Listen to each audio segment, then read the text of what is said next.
Hello everyone, this is the second challenge for the Nordic Face Awards 2019, and the theme is living art.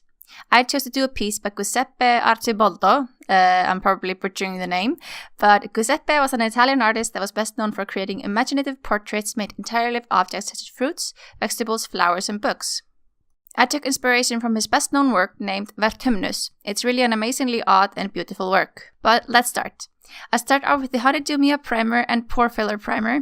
I make sure I let that sit on my skin for around 5 minutes before I apply my foundation, so the foundation doesn't rub off later on. I also have extremely dry lips at the moment, so I'm using the This Is Everything lip oil to keep them hydrated.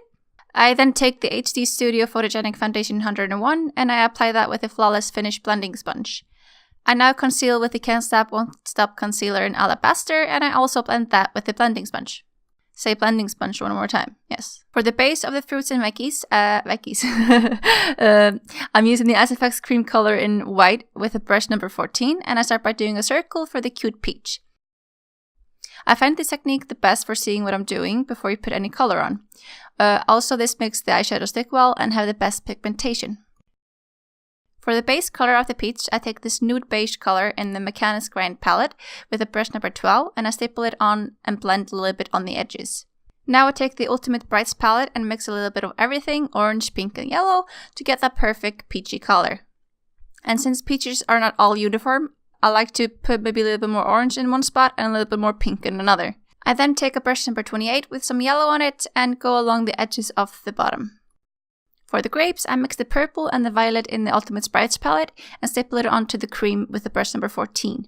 I make sure that I let the brush work for me, since it's a little bit round on the edge. I staple the color on one side and then turn the brush on the opposite to get the almost perfect circle.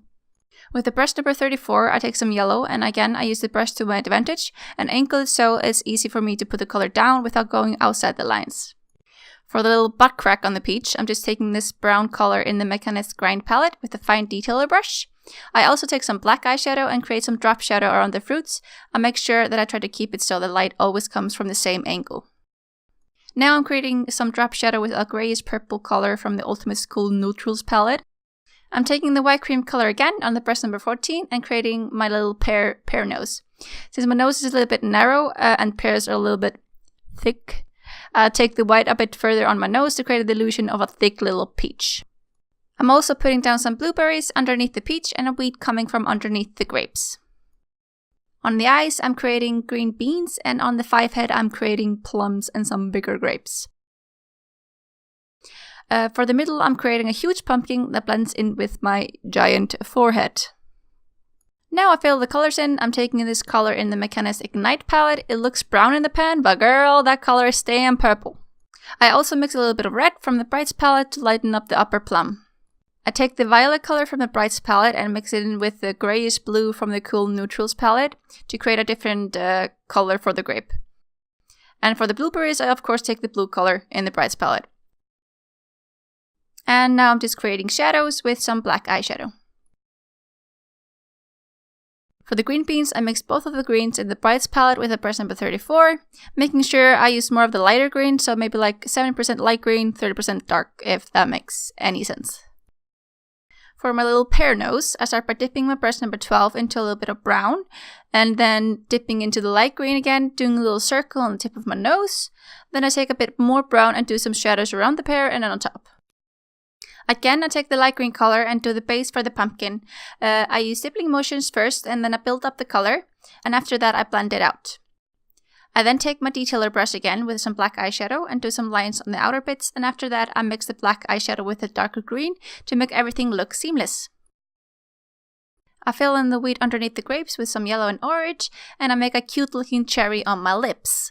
I fill that in with the red eyeshadow from the Land of Lollies palette and use the black eyeshadow to give the shadows, of course. Now I'm just using the Epic Ink liner to underline most of the fruits and veggies to give them more depth, and then take the white liner to give them some highlights. And always remember to put your highlights and your lowlights from the same angle as your light source. Now I'm going to do other half of my face real quick, or it takes another 2 hours or so. Then I put on the Worthy Hype mascara and some individual lashes.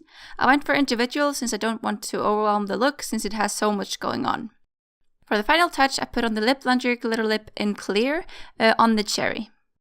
I let my hair down and put on my flower crown that I created off camera earlier this week. It's really basic. I just glued some flowers and growth I found in my backyard.